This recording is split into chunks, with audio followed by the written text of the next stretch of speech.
Okay, so last week, if you remember, to set the stage, we picked up and Abram was in Haran. God spoke to him again. That was the second calling. He had initially been called in Ur. We read that. Stephen talked about it in his sermon. And we saw those 7 promises that God made to Abram. Now, obviously, the one that catches our attention, the one that's amazing, the one that's incredible, is that he promised Abram, who, by the way, was 75, who, by the way, was married to a 65-year-old, who, by the way, was barren, that he intended to make Abram the father of many nations and indeed to bless all the families of the earth through him. Now, that seems impossible, not possible, unlikely. Pick your favorite way to describe it. But God is going to do just that in the promised Messiah. That is the scarlet thread. That is this idea that God is tracking his Messiah now through Abram. So Abram, by faith, leaves Haran and he goes to Canaan. Once he arrives in Canaan, he arrives in Shechem. In Shechem, God makes another promise to him. Number 8, to his offspring, he would give the land, what we would call the promised land. He would give them the land of Canaan. And we'll see that play out in real time. And there, Abram makes another altar, or makes an altar, the first altar, to Yahweh. He then travels south from Shechem to an area between Bethel and Ai. He builds another altar. And there the Bible tells us that he cries out to Yahweh. So again, here's a man who is starting to believe that Yahweh is going to do the things he says he's going to do. He's starting to walk by faith. He's starting to trust Yahweh. The Bible then records how he goes down to the Negeb, that southern region in Judea, there in the area of Judah and Simeon. And then because there's a famine in the land, you guys remember what happened, right? He slipped off into Egypt. There at the border of Egypt, he looked at his beautiful, gorgeous 65-year-old wife, Sarai, and he said, listen, you're beautiful and not dead, gorgeous, and people will kill me for you. And so when we get in Egypt, you need to tell them you're my sister. Now, she was technically his sister from a different mother, but more technically, she was his wife. But he was protecting himself. We see a little immaturity in his faith. No surprise, we see immaturity oftentimes in our own faith. And so he goes into Egypt. Pharaoh, sure enough, sees this 65-year-old beautiful woman, takes her into the harem, intends to marry her. God strikes his palace with multiple plagues. Ultimately, we see Abram marched into Pharaoh. Pharaoh gives him a speech like this: what have you done? Why didn't you tell me she was your wife? Why did you tell me she was your sister? You've caused all this. Please leave. Now, again, he could have taken his life, but God is in it. God is protecting him. God is blessing him. God is doing all the things he said. So Abram takes Sarai, and last week we saw he left and went back into the Negeb, back into the southern regions of the Judean desert. Now, there's something, just so you have this in your mind. When we read these stories, they all spin together, and we go from Haran to Shechem to Ai to the Negeb, into Egypt, and back into the Negeb in an hour. I think it took much more time than that. Here's what we know for sure.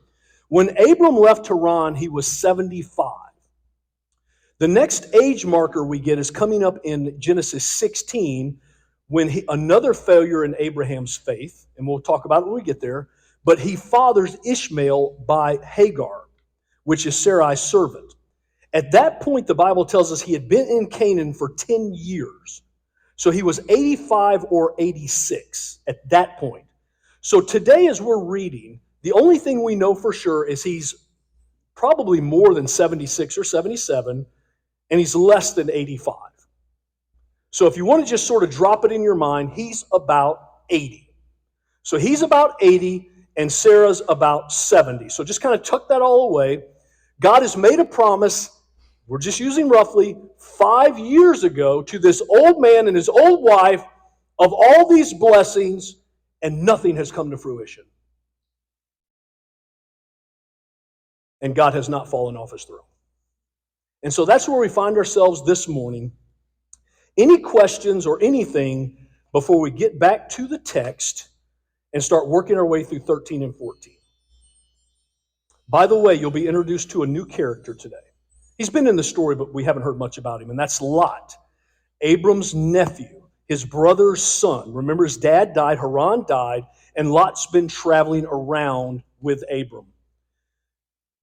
Although they're traveling together, and although they're related, as you will see, they make decisions very differently. And so that'll all play out beginning today. But you'll start to see this new character who gets attention and ink, not because of his good decisions, because of his bad decisions. So sometimes in life you run into people who provide great examples for you to follow, and sometimes you run into people who provide examples that you do not want to follow. I think Lot will fall into that latter category as we will see develop. So any questions before we hit 13:1, where we ended last week, so that we can just start running through 13 and 14? A lot of narrative today, a lot of detailed story that you might find fascinating. I tried to put in application points in your notes so that we don't just get caught up in the story and forget that all of these things apply to our lives. It's more than just a neat story. It's truth that we can bring into our lives. So anything before we get going? Okay, you guys are quiet. We're going to go. So we ended on 13:1. We'll pick up 13:1. Just read it and keep going. So Abraham went up from Egypt after that whole debacle with Pharaoh, Debbie, right? We get it? He, his wife, and all that he had. And Lot was with him, and they went into the Negev, into this southern region of the Judean desert. They went into that region. Now, when you read this, that Abram went from Egypt, he, his wife, and all that he had, I don't know what you're thinking. But he had a massive household. We're going to see it develop. Not only did he have a massive household, Lot was with him, he was a very rich man by this point. We haven't been told a whole lot of what's been going on, but God has been blessing him. It started in Haran. It's been going through the promised land. When he was in Egypt, he was still being blessed by God, because that's the God we serve, and because God had said, I will bless you. And even when he was stumbling and making foolish faith decisions, God was still blessing him. There's a good lesson for us there as well. You and I have been blessed with all spiritual blessings in heavenly places in Christ. If you're a believer in Jesus, you are a joint heir with Jesus Christ. God is withholding no blessing from you. He's not holding anything back. He's not like we are sometimes, holding things back for the right behavior. Now, let's be honest, our behavior can bring consequences. Just ask David. David would tell us, whoa, bad decisions can really bring consequences. But hear me, if you're a child of God, he's not holding anything back. And he wasn't holding it back from Abraham, and you're going to see that clearly. So to get this in our mind, so he was in Egypt over there. I'm sorry, my pointer doesn't work on the TV. Imagine over there in Egypt, and he goes back into southern Canaan, back into the Negev, back into that region in South Canaan that would be part of Judah and Simeon's inheritance. Verse 2. Now Abram was very rich in livestock and silver and in gold. Abraham was rich. No. Abram, his name hasn't been changed yet. Abram was very rich. The Hebrew says it as well. It's not just an English thing. He was very wealthy. In fact, this word, first time it's ever used, by the way, can mean honorable, can mean glorious, can mean wealthy. It's clearly going to mean wealthy. You're going to see it in a moment. And you saw here he has all this silver and gold. But imagine, this is a man who God is blessing, and he is very rich. Kristen, where are you? Is she with us this morning? She's not with us this morning. Okay, so I won't even say what I was going to say because I thought of hers. Verse 3. And he journeyed on from the Negev, so he went into the southern regions of the Judean desert, and he journeys on to Bethel, to that area between Bethel and Ai where he built one of those altars. In fact, the second altar. He went back to that same area. So he went from the Negev, he went back into Bethel, where he placed his tent at the beginning between Bethel and Ai, to the place where he had made an altar at the first. That was actually the second altar. And there we're told once again that he called upon the name of the Lord. So calling upon the name of the Lord is not just something we do when we get saved. It's not just, hey, Jesus saved me and I've got that over with, Jim, and I'm now good to go. No, we're people like Abram who should be constantly calling out to the Lord. Constantly calling out for direction, constantly calling for guidance. And that's what you see in our brother, who, although we've only spent a week since Egypt, you're going to see his faith has changed a lot in this little time between readings here, which is likely years. But he goes back to that place where he had built that altar. no doubt reflecting on the goodness of God. I do wonder, what do you think about the whole Egypt experience? How did he process that? How do we process failures in our faith walk? How do we process it when we really blow it? I don't know, but that's right. But you see, again, as I just try to think through this, he's back there, back to that place where he first called out on Yahweh. He's calling out on Yahweh again. Continuing to develop the story, verse 5. And Lot, who went with Abram, well, we knew that. We suspected he was in Egypt, although he wasn't mentioned. He's traveling with him. This is his nephew. Oh, and by the way, he also had flocks and herds and tents. Abram is quite wealthy with lots of stuff, and so is nephew Lot. You should picture that indeed, some of these promises, God has said, those who bless you, Abram, what will he do? He will bless them. Lot's being blessed. God had told Abram, I'm blessing you so that you can be a blessing to others. Lot is being blessed. It is playing out. Lot is getting wealthy just like Abram is along the way. Verse 6. So much so, and you can picture this, picture massive herds, massive flocks, so much so that the land could not support both of them dwelling together. For their possessions were so great that they could not dwell together. So you should picture them in the area between Bethel and Ai. God is blessing them. Their herds are expanding. Their flocks are expanding. And all of a sudden, they're starting to encroach upon one another. All of a sudden, Bill, it's like, hey, that's our pond. You take your cattle somewhere else to another pond. No, that's our feed. You go somewhere else. And there's starting to be this, as we're going to read, this strife, this contention. Now, let's just make a quick point of application. Growth is good. And with growth comes some challenges, right? Ask our church about parking. They can tell you growth is good, and with growth comes challenges. It's how we handle the challenges that matters. And you can see that this is happening. And then in verse 7, so there's this competition, and all of a sudden there's strife between the herdsmen of Abram. So there's conflict, there's arguments, there's disputes, and between the herdsmen of Lot's livestock. Oh, and by the way, at that time, the Canaanites and the Perizzites were dwelling in the land. So you can picture what's going on. We can imagine this. The herdsmen are like running each other off. There's strife, there's arguments, there's contention that's going on. And then we get this little additional commentary, just John, by the way, the Canaanites and the Perizzites are in the land. Now, I don't know why the extra commentary. I would say it's probably one of three reasons, if not all three. Number one, to remind us that not only is Lot's servants and everyone competing for the land, with Abram's servants and everyone competing for the land, but there's people living in the land. There's Canaanites and Perizzites. Number two, I think we're probably being told, because these Canaanites and Perizzites are seeing what's going on. They're seeing the contention that's happening between uncle, nephew, and their herdsmen. They're watching the contention. And then thirdly, the writer just wants to remind us that the Canaanites are the wicked people that are inhabiting the land. And that's going to play out in real time as God brings judgment upon those people. And again, if you doubt their sins, go read about them in Leviticus 18 and 20. God plays it out. But just for a point of application, so here they are, and again, in Bethel and Ai, the land can't contain them. What are they going to do? Strife, all of these problems. And so that brings us really to verse 7. It sets the stage.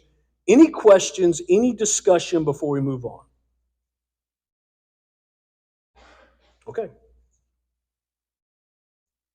Verse 8.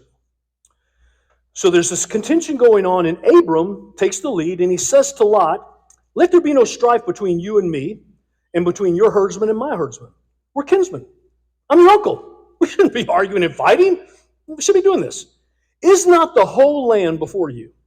Separate yourself from me. If you take the left, then I'll go right. If you take the right, I'll go left. You know what's amazing to me is Abram is the older, richer leader of this whole family unit. He had all the right, Linda, in the world to say, I'm taking this area. You need to go somewhere else. And I really don't care where, but I'm staying here. But that's not what he does. This man who's trusting in God, this man who's learning to walk by faith, says, I'll let you pick. I defer to you. You pick whichever land you want, and I'll take what you do not pick.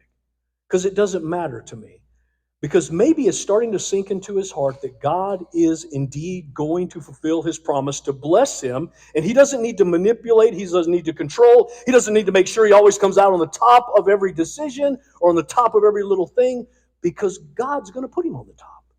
And he just needs to trust the Lord. And so I suspect, and I don't know, we're reading behind the lines, we're coloring, but I suspect that he's learning to cast, as the New Testament tells us, all of our anxieties, all of our cares upon the Lord because he cares for us. But then equally, he's learning something else. Let nothing be done through selfish ambition. Rather, in lowliness of mind, we should esteem others better than ourselves.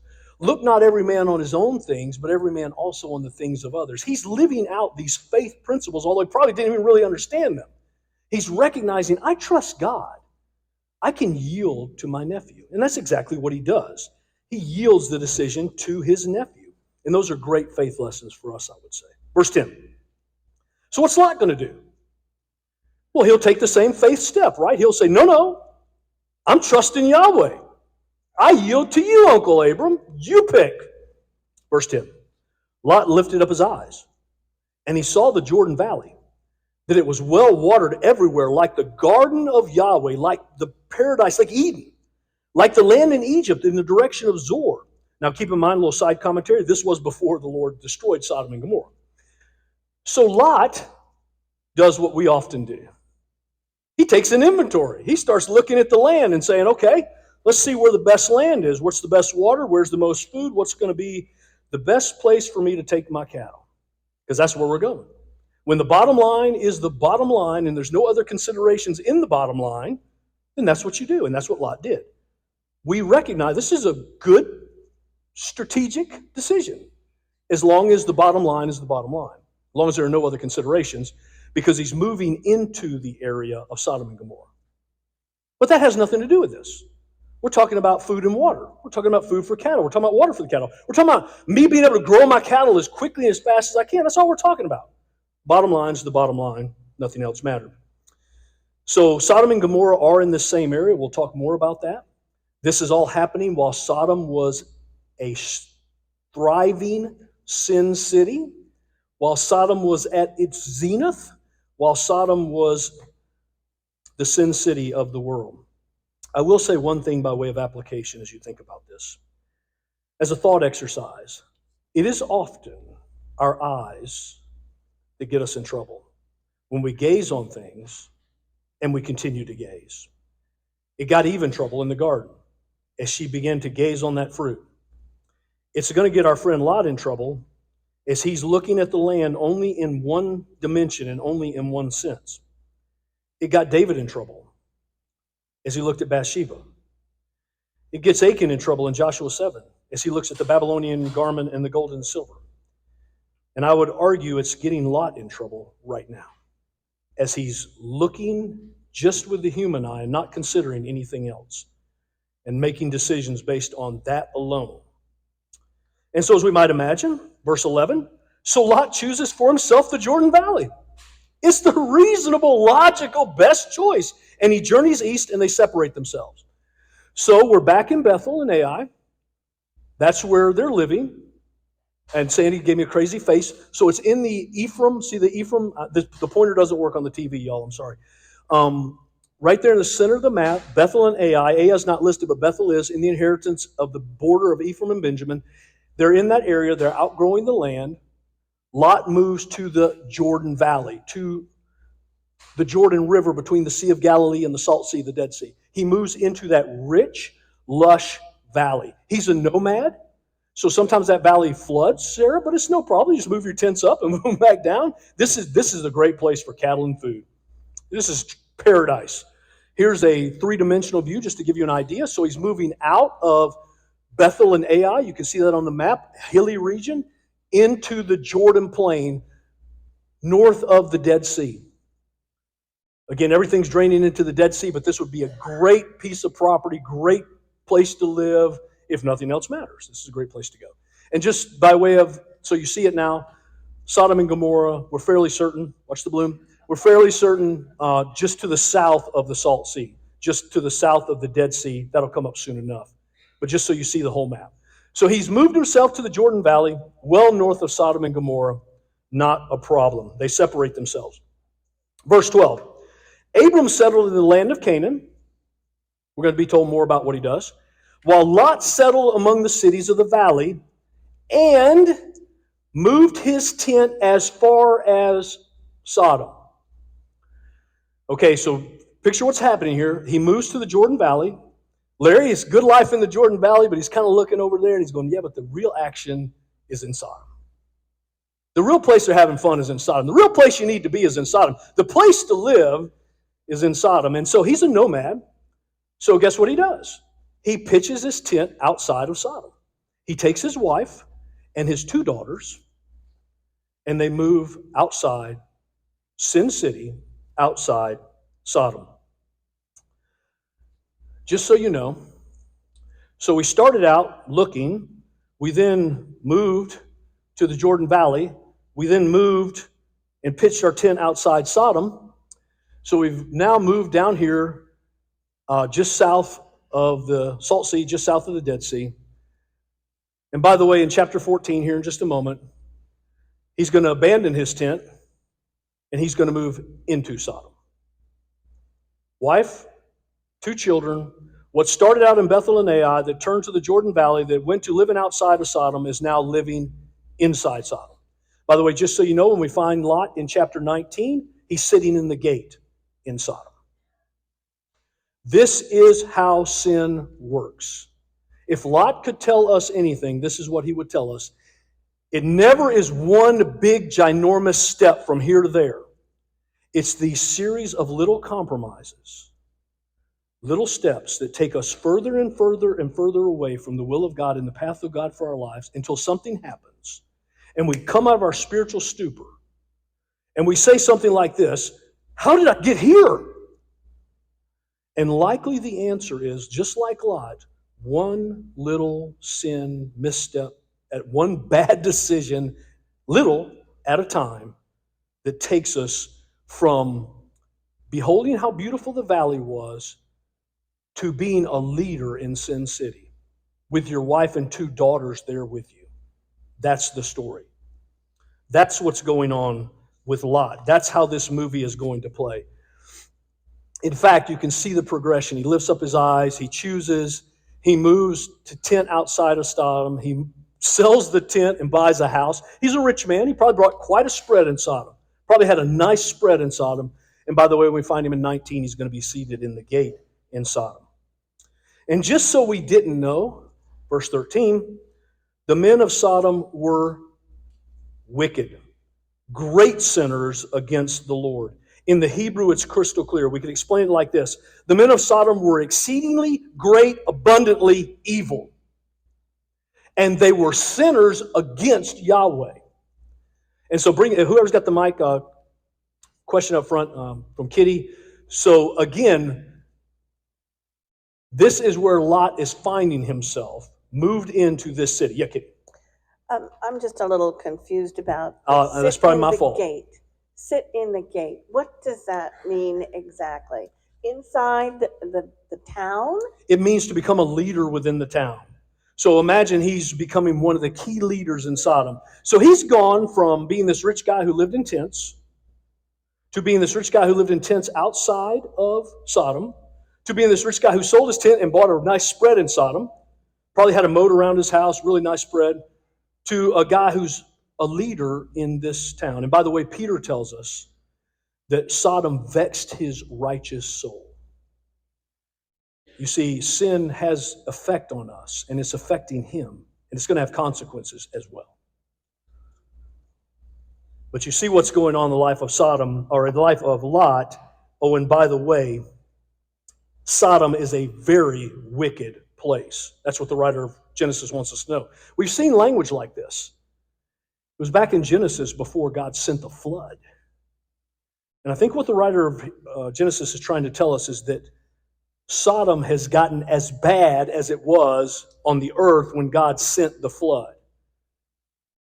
That's point number 1. Point number 2, Lot has moved into the place. That's the 2 pieces that God would have us know. about what's going down here. That brings us to verse 13. The stage is set. Lot has moved into the city. Abraham is still out in Canaan. Any questions before we continue to advance the story?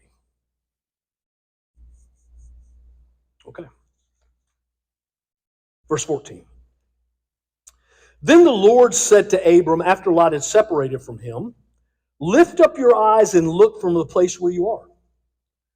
Northward, southward, eastward, westward. For all the land that you see, I will give it to you and to your offspring forever. But he's now, let's say, 80. And Sarah's now, let's say, 70. And the same problem has persisted for 5 years. And Yahweh almost doubles down. He said, yeah, look, it's all your offspring. And you want to hear Abram go, I don't have any offspring. And this is what faith is really about, isn't it? We walk by faith and not by sight. This is what faith really looks like. This is really what faith plays out. It's really trusting God in the impossible. It's really trusting God in the times when there's 1,000 reasons not to trust God. And God is no doubt working to grow this man's faith. And it's almost like he takes the impossible promise, he allows some years to pass, and then he doubles down on the promise. And says, just look around. As far as you can see, I'm going to give it all to your offspring, which, by the way, you don't have. And by the way, you're 80. Verse 16. As if it were not enough, God's going to double down some more. In fact, I will make your offspring as the dust of the earth. But I don't have any offspring. So that if one could count the dust of the earth, your offspring could also be counted. In fact, Abram, arise, walk through the length, walk through the breadth. I'm going to give it to you and your descendants. Again, God is stacking the deck against himself with these promises that cannot be fulfilled so that he can show up and fulfill them. He is not only going to make a great nation of this man, Abram, this man is the father of the faith. This man is the lineage of all believers. He is going to make a multiplistic nation of this one man as he brings out the seed from Abraham, the promised Messiah. But here, in what is just amazing and impossible promises given to Abraham about his promised lineage, and here Abraham does what he's doing. Verse 18, Abraham moves his tent. He comes and settles by the oaks of Mamre, which are at Hebron. So Lot moved. We saw his movement. Abram's now going to move. He's moving to Hebron. We'll look at it in a minute. And he builds another altar to the Lord. So just a couple points. Let's look at where we are. So if you see where Bethel is in Ephraim, he's going to go dead south to the star. That's one of the cities of refuge. He's going to move to Hebron. It's not Hebron yet. It will become Hebron. But he's going to move to Hebron. And we're told specifically, he's going to move and settle in the area of the Oaks of Mamre. Mamre is a man's name. We'll meet him in a minute. So if you're wondering, what are the Oaks of Mamre? It's this area that Mamre owns. But don't worry, you're going to meet him. I'm going to introduce you here in just a minute. So he moves into this area, and he builds an altar to the Lord. And I'll just end with this before we end these verses. If you're tracking Abraham's behavior, here's what it is. Everywhere he goes, worship is part of his behavior. This altar, and however it's being used, whether it's animal sacrifices or prayer or both or whatever, this guy, worship has become part of his life. Calling out to Yahweh has become part of his day. I picture this guy as a guy who starts his day crying out to God for direction, for help, for mercy. It reminds me of me, except he probably did a lot more than I do. But he started his day crying out to God. And that's a good lesson for all of us. So here he moves to Hebron and he builds yet another altar. The third one he's built in Canaan, a land filled with Canaanites, Perizzites, Moabites, Amorites, Etcerites. Anything else before we advance the story? Okay. That puts us into chapter 13 and into chapter 14. Our first war. Our first multinational, multi-kingdom war here in the Bible. Right here in Genesis. What's going on? How do we end up with a war? I thought we were talking about Abraham a lot, and all of a sudden we're going to encounter a war. Let's get at it. Verse 1. In the days of Amraphel, king of Shinar, Arioch, king of Elasar, Chedorlaomer, king of Elam, and Tidal, king of Goam. These are four kings, and you're like, I never heard of those cats. These are four Mesopotamian kings. These are four Shemitic kings. These are four kings who descended from Shem. These are four kings who are in the area where Abram came from, Ur of the Chaldees. Okay, that's who we're talking about. Now you should be wondering, why are we talking about them? And what do they have to do with anything of Abram who's now in Canaan? Don't worry, that'll develop. But just so you know, there's Elam, there's Babylon, Shinar. These kings were over here, and we're about to read this about this four-king federation who comes to Canaan with a plan to do some whipping, like to bring some kings into submission, to make them pay for their rebellion. But I need you to just follow the story. So you've been introduced to these four kings in verse 1 who are coming out of the northeast, out of the Mesopotamian area, and they're traveling over 1,000 miles to the land of Canaan. Why would they do this, Frank? That doesn't make any sense. What are they doing? Don't worry, the Bible's going to explain. Verse 2, these kings made war, I told you, with Bera, the king of Sodom, Canaan, that's right there in the valley of Siddim, in the Jordan Valley, south of the Dead Sea. Bera, the king of Sodom, Bersha, the king of Gomorrah, Shinab, the king of Admah, Shemeber, the king of Zeboam, and king of Bela, that is Zor. So these four northeastern Mesopotamian Shem-descended kings come to Canaan to make war with this five-king confederation that lives in Canaan. So you should be going, what's going on? What's happening? Why is this? What does this have to do with Abraham and Lot? I'm a little confused. Don't worry, it's going to get crystal clear. Verse 3. All of these join forces in the valley of Siddim. So that is right here. The fight is going to occur just south of the Dead Sea.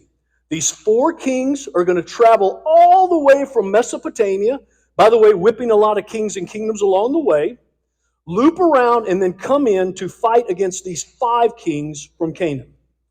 The only thing that'd be in your mind is, why? What is this all about? But that's what's happening. So let's get back to verse, and that's just another map. Thank you, Jim, by the way. That's just another map that shows what's going down, but this is all going to happen right outside Gomorrah, right outside Sodom and Gomorrah, in the valley of Shittim. That's where all of this is going to take place. Now we're going to get more details, because all of us were wondering, I'm not sure what's bringing all this together.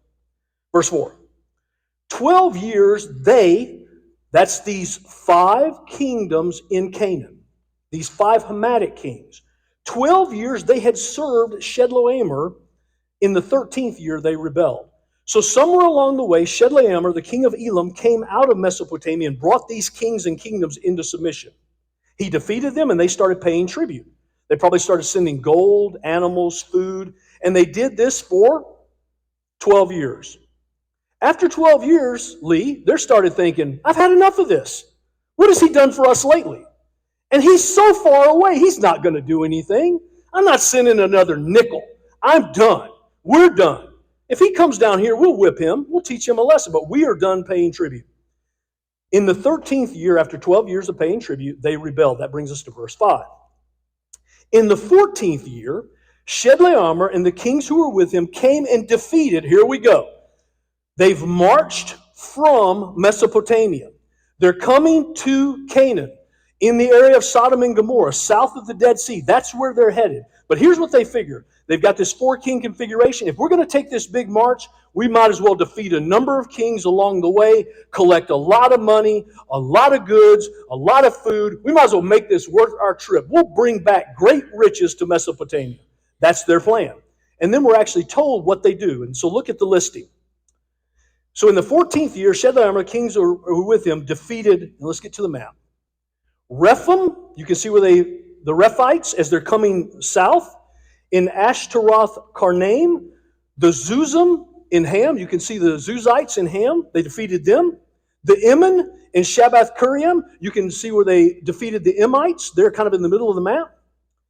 And then the Horites in the hill country of Seir, as far as Elon Paran on the border of the wilderness.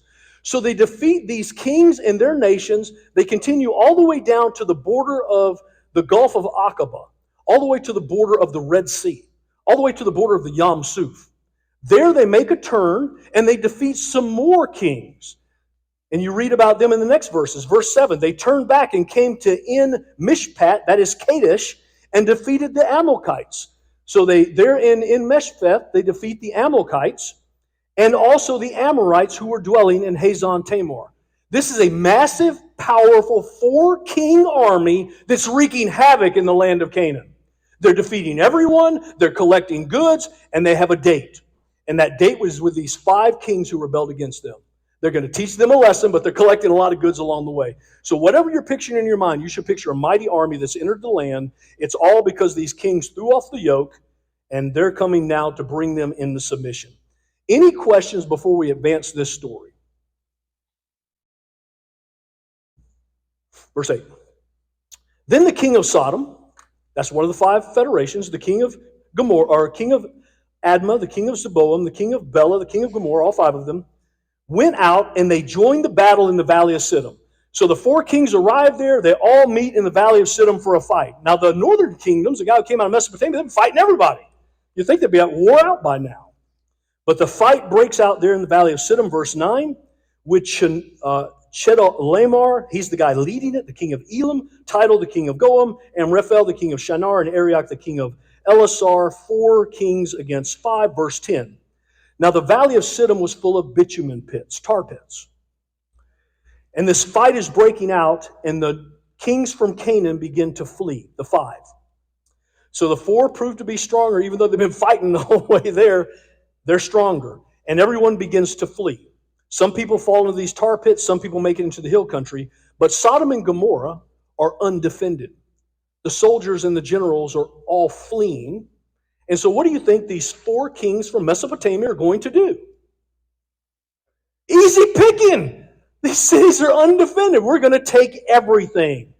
We're going to loot, we're going to sack, and we're going to take everything. 2 reasons. Number 1, they've been taking everything they could anyway. But this is the reason they came. It was these kings who needed to be taught a lesson not to rebel against Chedorlaomer's authority. And we're going to teach them a lesson. We're going to haul off everything that's not nailed down. Every man that's still there, most are gone, every woman, every child, all the goods, all the money, we're going to take everything. Verse 11, and indeed they did.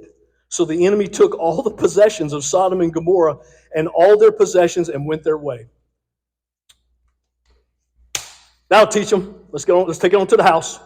So they're being, no doubt, they now have numerous animals, numerous goods. This is a massive entourage, and they're headed back to Mesopotamia. Having taught these people a lesson, having ransacked them, we're out of here and we're headed back. Here's the problem. Who was in Sodom? Lot. That's the problem. Oh, the story comes back around now. We make it back to how I got involved here at all. Verse 12. They also took Lot, the son of Abram's brother, who was dwelling in Sodom, and his possessions, and went their way. So among the many things they have, as it turns out, is not all the stuff. They have a lot of people. They have Lot, Lot's wife, Lot's girls.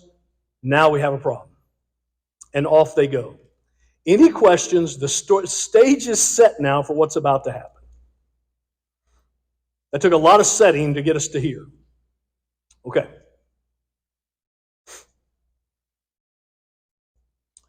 Verse 13.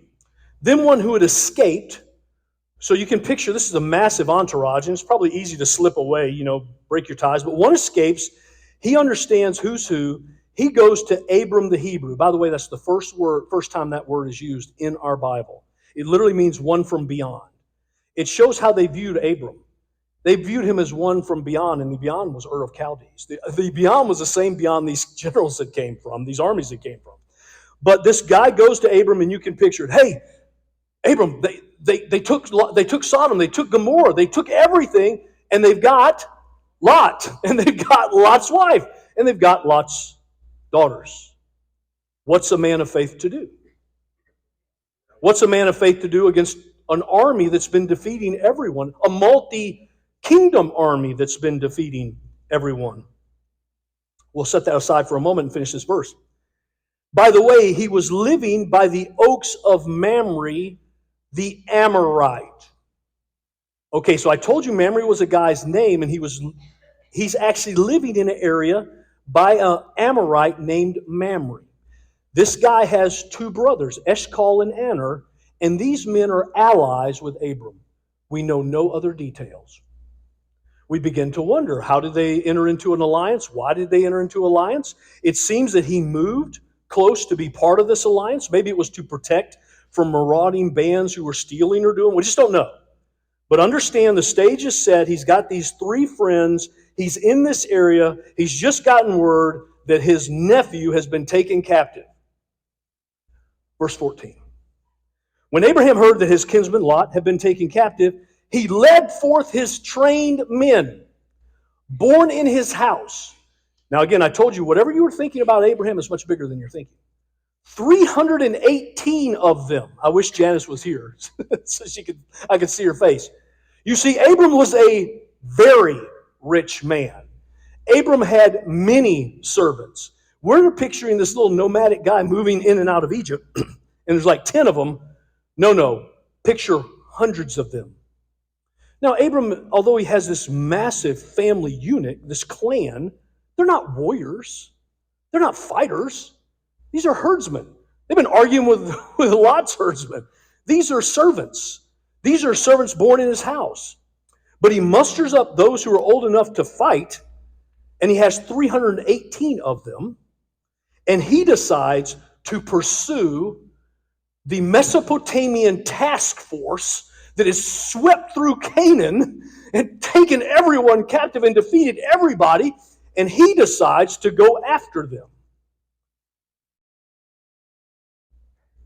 The Abram I remember was there at the border of Egypt going, "Honey, tell them you're my sister so that things will go well with me."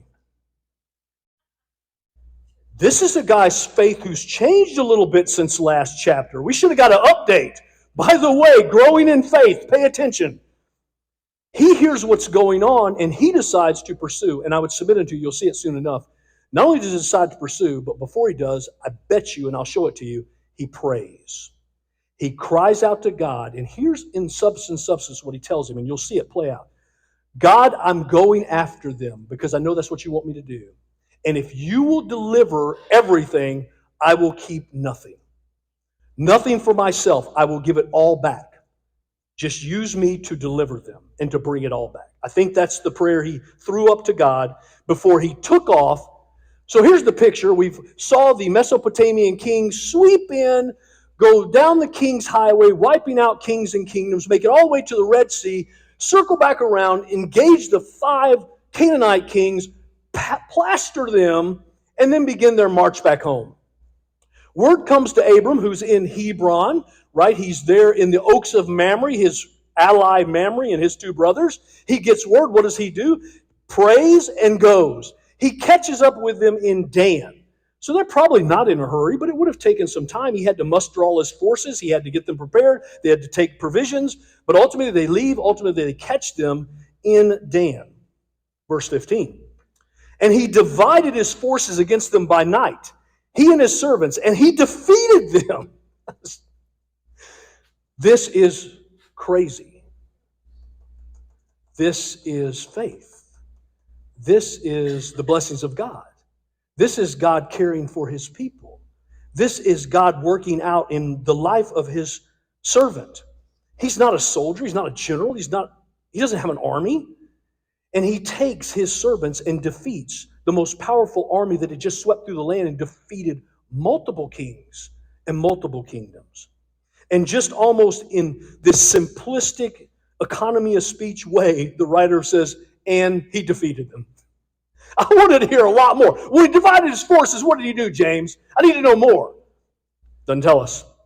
He defeated them. He pursued them all the way to Hobah, north of Damascus. You can see that on the top edge of the map. He takes everything back. He collects everything. God gives him a great victory. This is definitely a different God than that guy. Let's make a deal, Sarah. Verse 16. Then he brought back all the possessions. He also brought back his kinsman Lot with his possessions. He brought back the women. He brought back the people. He brought back the gold. He brought back the silver. He brought back the animals. He whipped that federation and brought it all back. And now the story gets fun. Any questions before we advance to the last part of the story? Oh, question. So when it says train men, what do you think they were trained to do? I always assumed they were trained to protect. And so I would agree with you. They probably had some training, because we still have this nagging question: what was up with that alliance? He moved to Hebron because of Mamre and his brothers, and he entered into alliance. So apparently there was some type of where they worked together to protect themselves from surrounding people groups. Keep in mind, the Canaanites and the Perizzites were in the land, and it's probably a dangerous place to live. And so I agree with you. There was some training, but these are not army people. These are not generals. Okay, 5 minutes. We'll be fast. Verse 17. After his return from the defeat of Chedorlaomer and the kings who were with him, the king of Sodom went out to meet him in the valley of Sheva, that is the king's valley. So you can imagine this in your mind, right? Sodom has been completely sacked. Everything that has not nailed to the wall has been taken. All that's left is the army who comes back with the king, and everything is gone. Your wife is gone. Your food is gone. Your money is gone. They've ransacked everything. You're the king. You get word that Abram has defeated these generals. You hear that he's bringing everything back. You can imagine the joy and excitement. You're going out to meet him. Dude, thank you. That's what's in your heart. So we'll leave the king of Sodom there for a moment, and we'll go to verse 18. With the king of Sodom is another king. Melchizedek is his name, although that's probably not a name. It's probably a title. Melch is the Hebrew word for king. Zadok is the Hebrew word for righteousness. This is the king of righteousness. But he's also, we're told, the king of Salem. That's the same root word as shalom, the word for peace. We could say he's the king of peace. Some people believe it's an allusion to being the king of Jerusalem. But understand, this Melchizedek accompanies the king of Sodom, and he brings out bread and wine. This is the first mention of bread and wine in the Bible. It will show up again, obviously in Hebrew festivals like the Passover, and obviously in the Lord's Supper. But we'll save that for another time. He brings out this bread and wine to celebrate this great victory. By the way, notice that Melchizedek is both a king and a priest. Now, this strikes us immediately because when the nation of Israel is established, three offices are clearly developed: prophet, priest, and king. Prophets can come from any nation. The priest always comes from Levi. The king comes from Judah. Here is a king who is a priest. So that I don't bury the lead, this is at least at a minimum a type, a picture of the Lord Jesus Christ, who is both prophet, priest, and king. Here he is in the Old Testament, tucked away. His name is Melchizedek, and he goes out to meet Abram. By the way, on the website, 5 pages I devote to writing about who is this Melchizedek guy. If you're interested, take a look at that. He's only mentioned twice in the Old Testament, here and then in Psalm 110. And then he's mentioned, the writer of Hebrews uses a lot of ink to talk about him. But I'll save that if you're interested. Kitty has a question, and the mic's coming. I'm going to read some things. Verse 19. He, that's Melchizedek, blessed him, that's Abram. And he said, blessed be Abram by God Most High, by El Elyon, who is the possessor of heaven and earth. Abram, you are blessed by God, and blessed be the God Most High, who delivered your enemies into your hand. Abram, you did not do this. God did it. You pursued, you had 318 people, but you lacked what it took to make this happen. God did it. Melchizedek was, you say he's like a precursor of Christ. It's not that God sent him and the Son of God or the Spirit of God was in Melchizedek, but he was like an example, a human example of what we would expect God or Jesus to be. So there are two schools of thought, and that paper spends time developing. School of thought number one is that Melchizedek is a type of the Lord Jesus Christ. In other words, he was a real king. He was the king of possibly Jerusalem, but he was a type in that in the scriptures, he doesn't have a father, he doesn't have a mother, he doesn't have genealogy just burst on the scene, but he's both king and priest, typifying that Jesus would be the same thing. He is the greater priesthood.